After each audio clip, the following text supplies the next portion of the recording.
These are our Flutter Kicks. And we really like Flutter Kicks as an opportunity to accomplish two things. One is we have to use the low abs in order to stabilize the pelvis. So the low abs right around the belly button and below that get some work. And the other is it's a really nice activator and engager for the hip flexors right up in the hip crease.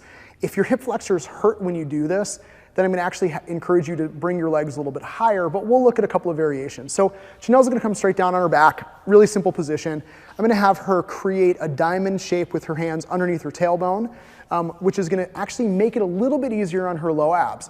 As you get stronger, you can take a variation here of actually reaching your hands to the ceiling or overhead or holding something in your hands. Janelle's going to bring her legs up. Let's start at about 45 degrees. Boom, and she's just going to go for 6-inch or 12-inch Flutter Kicks. Fantastic. Generally, we program these in sets of 50 or 30, and we mean that as a single count. So every single time you move one leg, it's 1. So the count here would be 1, 2, 3, 4, 5. Go ahead and rest for me. Bring your legs back down. Now, Janelle was in kind of a moderate position. If she was struggling with this, what I would have her do is this. Bring your knees up to 90 degrees, and great. And now, instead of just moving at the knee, she's still going to move at the hip. What we're going to see is her knees moving forward and back by about 6 inches. It's a significantly less challenging version of the Flutter Kick, but if the regular Flutter Kick brings us into your low back, this is going to be your movement.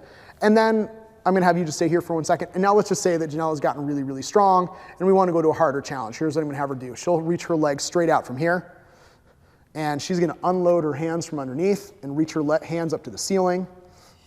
And then she's going to now go for some Flutter Kicks.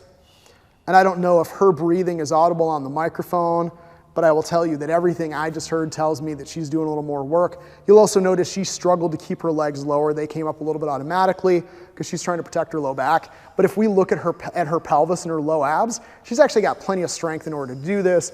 It just feels really hard. Go ahead and rest. And those are our Flutter Kicks.